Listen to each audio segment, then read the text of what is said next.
आज तो धूप की एक किरण भी नहीं निकली। पूरे आसमान में बादल छाए हुए हैं, कहीं बारिश ना हो जाए। अक्षिता बाहर रस्सी पर कपड़े फैलाकर आई। अपने छोटे से घर में वापस आ गई जहाँ धुआं ही धुआं हो रहा था। अनामिका बहू, तुझे कितनी बार बोला है तेल ज्यादा गरम करके पघार मत किया कर। माँ जी, मुझे कुछ काम याद आ गया था। पूरे घर में तेल की धसक फैल गई थी। ये देख अक्षिता को फिर से बाहर आना पड़ा। इस घर में तो एक एक दिन काटना और भी मुश्किल होता जा रहा है। हम पहले इतने छोटे से घर में गुजारा कर रहे हैं, ऊपर से माँ जी अब देवर जी की शादी करना चाहती हैं। ऐसे में तो इस घर में गुजारा करना नामुमकिन हो जाएगा। अक्षिता ये सोचते हुए बाहर खड़ी हुई परेशान हो रही थी कि तभी उसके सिर पर ठंडी ठंडी पानी की बूंदें आकर गिरने लगी, जिससे वो अपनी सोच से बाहर आई और उसने देखा कि सामने रस्सी पर फैले कपड़े बारिश में भीगने लगे। अरे नहीं, मैंने अभी ये सारे कपड़े धोए थे। अक्षिता जल्दी से सारे कपड़े उतार के घर में आई। सत्यानाश, तुम दोनों का ध्यान किधर रहता है? हाँ, एक ने पूरे घर में धसक फैला दी और दूसरे ने सारे धुले कपड़े भिगो दिए। माँ जी, अचानक ही बारिश शुरू हो गई। इतने मैंने कपड़े उतारे, इतने में कपड़े गीले हो गए। तो अब खड़ी खड़ी मेरा मुंह क्या देख रही है? हाँ, रस्सी बांध और इन्हें घर में ही फैला। हे भगवान, अब इस चूहे के बिल जैसे घर में अगर इसने कपड़े फैला दिए तो निकलना बढ़ना भी मुश्किल हो जाएगा। और तू खड़ी खड़ी क्या सोच रही है अनामिका बहू? चल जल्दी से अक्षिता बहू की कपड़े फैलाने में मदद कर। संपूर्णा के कहने पर अनामिका ने मुंह बनाकर अक्षिता के साथ रस्सियां बंधवाई और फिर उन पर कपड़े फैलाए। अब सावन का महीना लगने जा रहा था, ऐसे में उन्हें अब और ज्यादा दिक्कतों का सामना करना पड़ता। देखिए जी, मैं इस घर में अब एक दिन और नहीं रह सकती। इसके इतना छोटे होने की वजह से आए दिन मुझे नई नई दिक्कतों का सामना करना पड़ रहा है। मैं तुम्हारी बात समझ रहा हूँ अनामिका, लेकिन अभी मैं कुछ नहीं कर सकता। आज इतनी महंगाई के जमाने में एक पक्का बड़ा मकान खड़ा करना आसान नहीं है। गरीबी की वजह से उन लोगों के लिए घर बनाना बहुत मुश्किल था। वो जैसे तैसे उसी घर में गुजारा कर रहे थे। साथ ही संपूर्णा को अपने छोटे बेटे कार्तिक की शादी करने की भी जिद लगी हुई थी, लेकिन घर के छोटा होने की वजह से रिश्ते वाले मना कर देते। कार्तिक के अब तक 3 रिश्ते टूट चुके थे, वो भी सिर्फ घर की वजह से। माँ जी, हमें अभी देवर जी की शादी के बारे में नहीं सोचना चाहिए। जब तक हमें एक बड़ा सही घर नहीं मिल जाता तब तक हमें इस सिलसिले को बंद करना होगा। अब तू मुझे बताएगी कि मुझे क्या करना चाहिए और क्या नहीं? मुझे जो करना होगा मैं करके रहूंगी और मुझे कोई नहीं रोक सकता। माँ, समझने की कोशिश कीजिए, भाभी सही कह रही है। और वैसे भी छोटे घर में कोई भी लड़की रहने के लिए राजी नहीं होगी। तो फिर ठीक है, मैं आज ही तेरे ससुर से हमारी पेड़ वाली पुरानी जमीन को बेचने के बारे में बात करूंगी। मुझे जल्द ही एक ठीक से घर संभालने वाली बहू चाहिए, क्योंकि तुम्हारी वजह से हमारे सारे घर का हिसाब बिगड़ा हुआ है। इस पर अनामिका और अक्षिता को बुरा लगा। छोटा घर होने की वजह से वो ठीक से काम नहीं कर पाती और इससे संपूर्णा को शिकायत रहती। संपूर्णा किसी भी बात को सुनने को तैयार नहीं थी। उसे सिर्फ अपने छोटे बेटे की शादी करनी थी। सुनिए जी, छोटा घर होने की वजह से कार्तिक के कितने रिश्ते टूट चुके हैं। आप उस पेड़ वाली पुरानी जमीन को बेचकर इसे बड़ा बना लीजिए।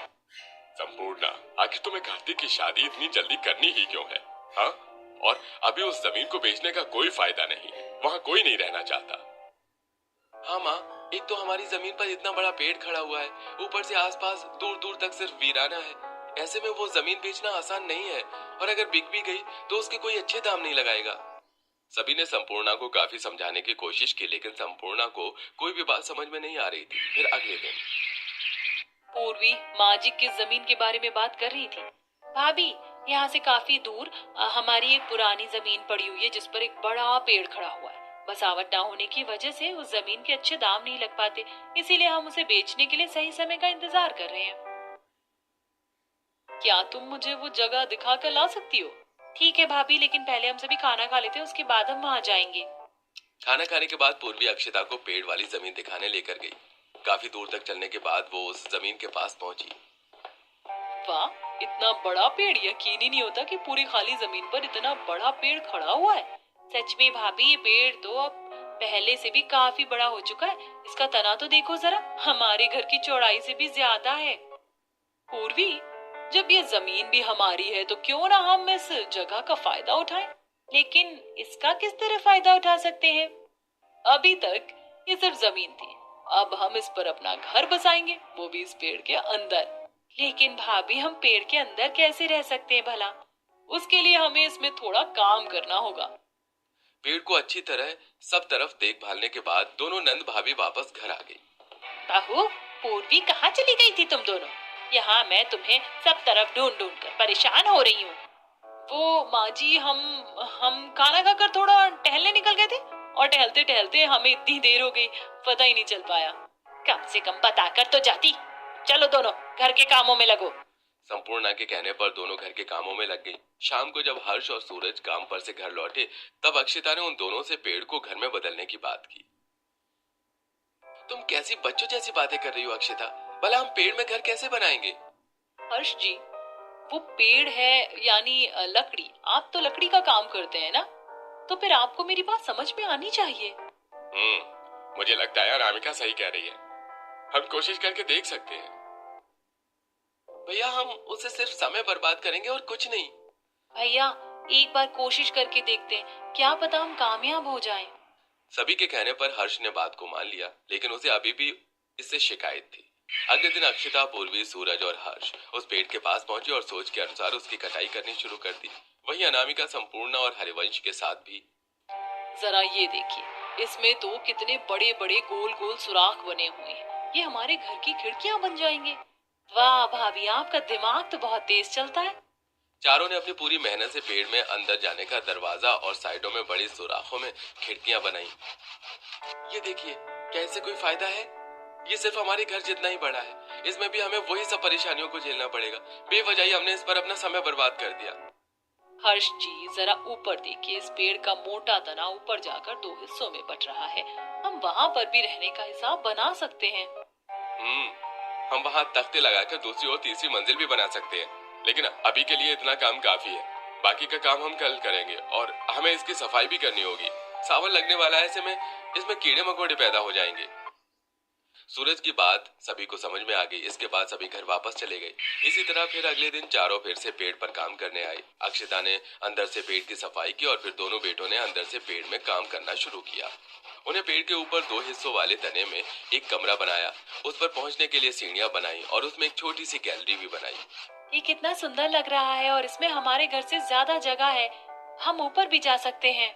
हम इसकी डालों पर भी थोड़ा काम कर सकते हैं, फिर हम इस पेड़ को पूरी तरह से बढ़तेंगे। अगले दिन सभी ने पेड़ घर में घर का सामान पहुंचाने की शुरुआत की। हर्ष, सूरज, क्या तुमने कोई नया मकान खरीद लिया? ये सामान कहाँ लेकर जा रहे हो? हाँ माँ, हमने खुद एक मकान बनाया है। सामान पहुंचाने के बाद हम वहीं रहेंगे। घर में ज्यादा सामान न होने की वजह से सभी ने एक ही दिन में सामान पहुंचा लिया और फिर दोनों बहुएं संपूर्णा और हरिवंश को पेड़ घर तक लेकर गई। अरे, तुमने तो हमारे पुराने पेड़ में ही घर बना डाला। ये तो तुमने सच में कमाल ही कर दिया। क्या बकवास है ये, पेड़ में घर? भला आप कोई आदिवासी हैं क्या? माँ, एक बार अंदर चलकर फिर बताना। खूब मनाने के बाद संपूर्णा पेड़ घर में जाने के लिए राजी हो गई। अंदर जाने के बाद उसे पेड़ के असली आकार और उसमें की गई कारीगरी का पता चला। तुम चारों ने तो इसमें बहुत मेहनत की है। आखिर तुमने कौन से समय में ये सब कर लिया? माँ, काम मुश्किल था, लेकिन सबके एक साथ मिलकर करने से हो गया। इसके बाद तीनों बेटों ने मिलकर एक बैटरी का इंतजाम किया, जिससे पेड़ घर में लाइट लगाकर उन्होंने उजाला किया। इस पेड़ घर में तो कितनी ठंडक है, यहाँ हमें गर्मी का पता ही नहीं चल रहा। कोई माने या ना माने, लेकिन ये पेड़ घर हमारे उस घर से तो कई गुना बेहतर है। अब सभी ने उस पेड़ घर में रहना शुरू कर दिया। एक दिन चारों सास बहू नंद पेड़ घर की गैलरी में बैठकर चाय पी रही थी और ठंडी हवा के मजे ले रही थी। वैसे मानना पड़ेगा अक्षिता, तुमने खूब दिमाग चलाया है। भाभी जी, परिवार के लिए इस तरह दिमाग चलाना पड़ता है। चारों बैठी हुई बातें ही कर रही थी कि तभी तेज बारिश शुरू हो गई। सर पर इतने घने पत्तों की छत होने की वजह से हम पर बारिश की एक बूंद भी नहीं गिर रही है। माँ, अभी तो आप देखते जाओ कि हमारा ये पेड़ घर और कितने फायदे हमें दे सकता है।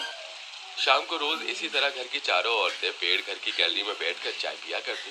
दोनों बेटों ने मिलकर उस पेड़ मकान लकड़ी का थोड़ा और काम किया, जिससे वो अब एक आलीशान पेड़ घर में बदल चुका था। उसमें कई कमरे थे।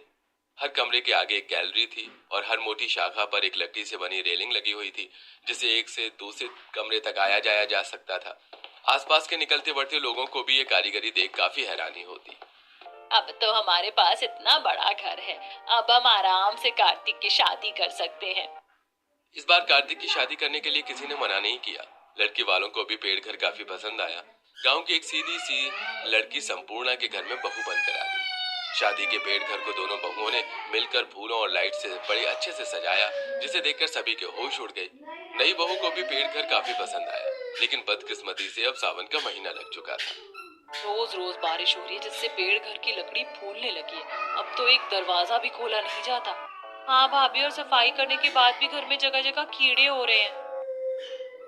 बरसात के मौसम में तो बड़े बड़े पक्के मकानों में कीड़े हो जाते, ये तो फिर भी एक पेड़ का घर है। कुछ तो करना होगा, ये कीड़े जहरीले भी हो सकते हैं। अगर इन्होंने किसी को काट लिया तो? आप सभी चिंता मत कीजिए, मैं कीड़े मारने वाली दवाई ले आई हूँ। हम इसे पूरे घर में छिड़क देंगे, जिससे यहाँ कीड़े नहीं होंगे। तीनों बहुओं ने मिलकर पूरे घर में कीड़े मारने वाली दवाई का छिड़काव किया। इससे कुछ कीड़े तो मर गए, लेकिन वो काफी नहीं था, और लगातार बारिश होने की वजह से उसकी लकड़ी से भी अब कीड़े पैदा हो गए। सभी को अब कीड़ों की वजह से काफी दिक्कत होने लगी।